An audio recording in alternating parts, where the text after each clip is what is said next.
welcome back. This is Donna with ABC Cake Decorating and Baking Supplies. Now we're on to lesson 8. Now we're going to learn how to do some lettering and take everything that we've learned and make that beautiful cake. One of the tricks to writing on a cake is number 1, hope you have good penmanship. Number 2 is when you start to write, you want to make sure you use your whole arm. When you sit down and you're writing a letter, how you twist with your wrist, we're not going to do that. What we're going to do is it's going to just be a whole arm work. Also, we're not going to take and we're not going to drag our tip across the cake. What you do is you're going to put your tip just up on the surface. Once you've attached it, you're going to lift it up. Now see, when I lift it up, I'm going to keep squeezing. See how that icing is just following? And then when I want to connect it, I'm going to push it down. And I'm just touching the tip on there just so that the icing will connect back. Now see the difference? We have a nice straight line there. One of the things about icing, and I'll just show you this real quick, attach it no matter where you go. See how the icing's following? The icing's going to follow wherever you go. So if you wanted to make, let's do ABC. So we're lifting up, we're coming over, then we're touching to attach it. Here, touch, and then we're going to lift up, we're going to bring it down, attach it, and stop. Come over here, and if you want to kind of get fancy with it, you can, and there's your A. Now if you wanted to come back, if you wanted to decorate a little bit, attach, lift up, go down, and then if you wanted to do a couple little dots or whatever around your letters, it's easy. It's just the key is to touch the surface, lift up, and then come down. Now if you wanted to write your name, what you want to do is you kind of, remember in school when your teacher would say don't ever lift your pen off the paper when you're writing? Well, here it's a little different because your ink is not flat. Okay, here it's going to build up. So you don't want to continue to go over letters or your name very often. So what we'll do, connect, lift up, we're going to come, whoops. Now see, that's pressure control right there.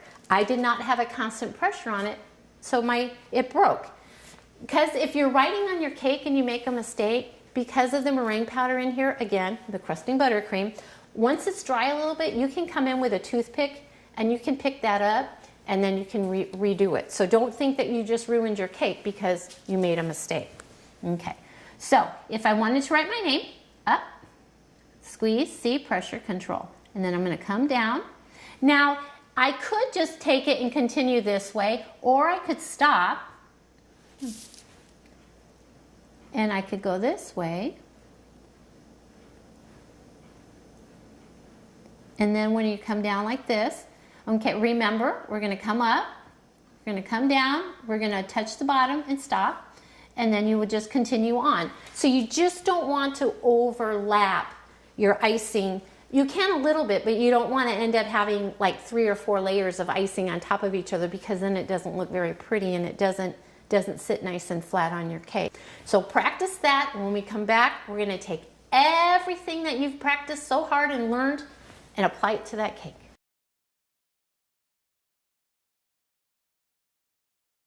So how'd you do? I hope you're having fun with this series. This is going to be one of our very first destinations to many different places I'd like to go with you on. Look at everything that you've learned so far. Let's just kind of recap a little bit. And if at any time you feel that you want to practice a little bit more, always go back and re-watch the video, re-practice with your practice boards.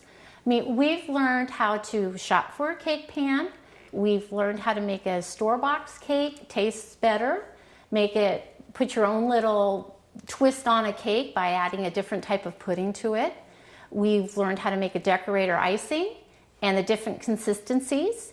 You've learned about tips, how to fill a piping bag, different sizes.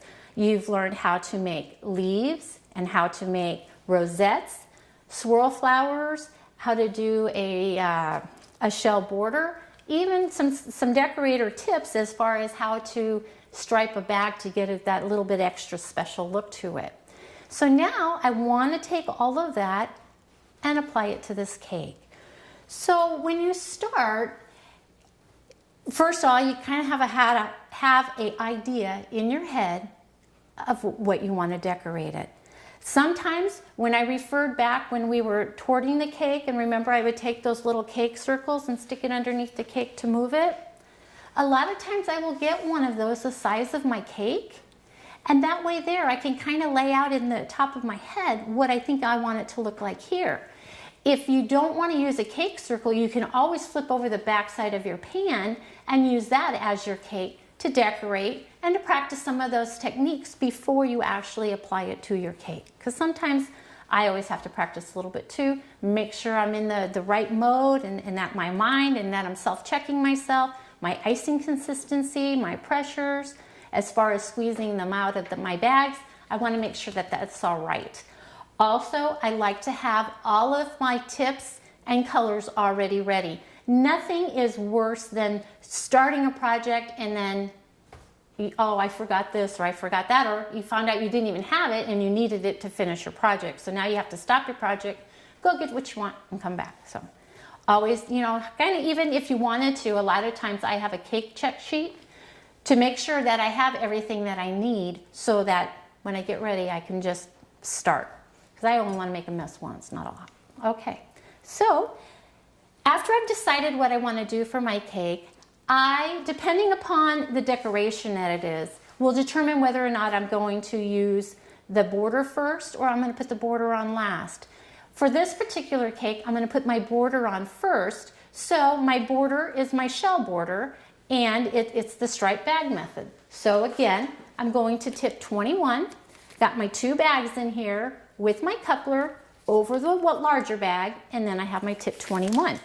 Now, just like when we did this and we practiced, remember how we lightly touched the surface, well, we were just above the surface, squeezed, let the icing fan out, brought it down, stopped squeezing and pulled away? Well, we're going to do the same thing to this, but we're just going to be at a little bit different angle. Our bag is going to be more towards 3 o'clock, but we're still going to be about 45 degrees off of the surface of our cake. So what I've done here is my cake's attached to the board with the icing. Now I'm going to start, and I'm just going to go right around. I'm going to be basically on the cake board and on my cake. Just above the surface, squeeze, let the icing fan out, keep squeezing, bring it down and pull it. Each one is its individual shell. Some of the production bakeries, they just do it really quick, but they're not individual and they're not as precise. And then again, keep that thought in your head as far as how big, because you want the consistency to be about the same. So it's squeeze, build it up, bring it down, stop.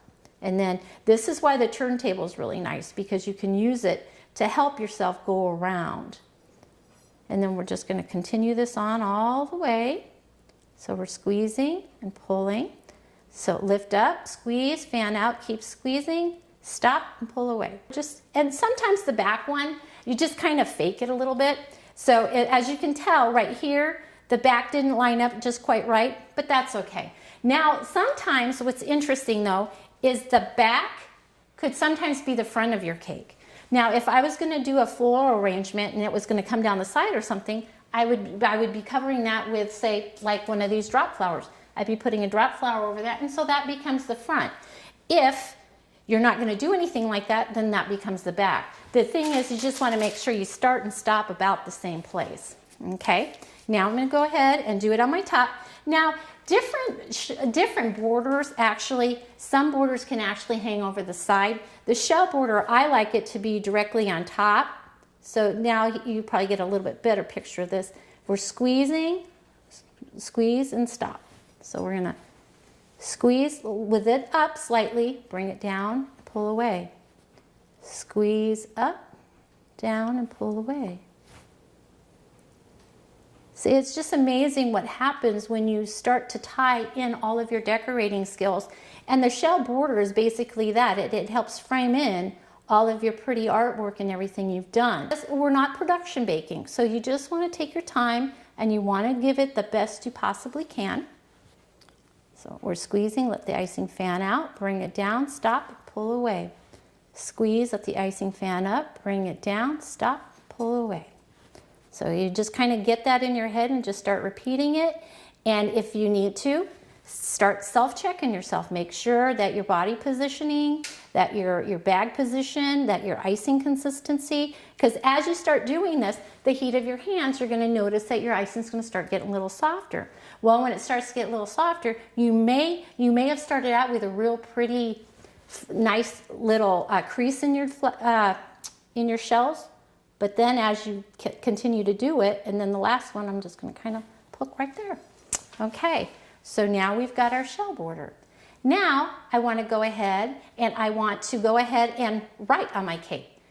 Now, if you don't like your writing and you don't have a stencil, they have these really cool things out here. And what's neat is because it's a crusting buttercream, you could even take a cookie cutter if you wanted to, of a heart or something, if you don't like the way you draw, and you can do an impression, bring it up, and then you can either use the stars that you learned how to fill it in, you can use a shell border around it, you can just leave it plain and just write I love you in there, because now you know how to write on a cake.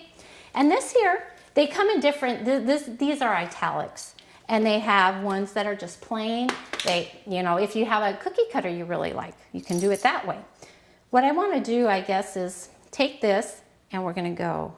And what's nice is they have the letters on the back, and you know how to do it because they actually already put it on backwards for you, so you don't have to try to figure that out. And C. Okay. Now you don't want to get real aggressive with this, but what you want to do is kind of make sure it's lined up where you want it. Push down just a little bit. And then watch when we lift this up. Look at that. Got A, B, and C. Now all we're going to do is we're just going to trace that. And people are going to go, wow, your penmanship's so great. And you're going to go, I know. Especially when you don't have good penmanship. Oh, pink icing and pink cake. Okay. So remember, when we do this, we're going to touch down, lift up, and we're just going to go in here, stop, touch down, lift up. Yeah, you probably should have used white icing on this one, but oh well, we're using what we got. And then here's the B. Touch, touch down, lift up, and then down, lift up, and watch, see how the icing just flows? Then touch. And now there's your ABC. Next, we want to go ahead, and on our cake it has 3 of the swirl flowers. Remember I told you when you have the crusting buttercream, you can make them ahead of time? Well, that's what we have right here. And to attach them, what I do is I just add a little bit of icing on the back and just plop it down. And then we remember with our leaf tip, straight up and down. This is the 67 tip. Just squeeze in there, fill it in, and bring it out. Squeeze, fill it in, bring it out. Squeeze, bring it in, pull it out. And as many leaves as you want.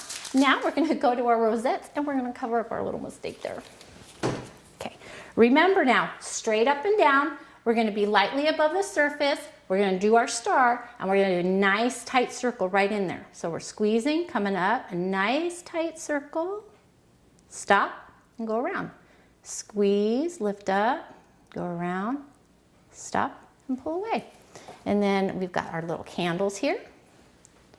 Put those in here. And now because I put the candles exactly not where I really wanted them, but I have more flowers now. So I think what I'm going to do is take some more flowers. We'll just add them up here.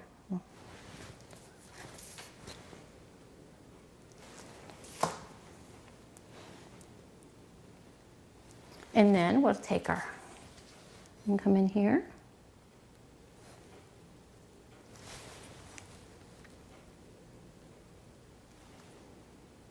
And you just put it wherever you want. Look what you did. I'm so proud. I hope to see you soon. Thank you for watching our video so far. We're getting ready to dock again and go on another journey.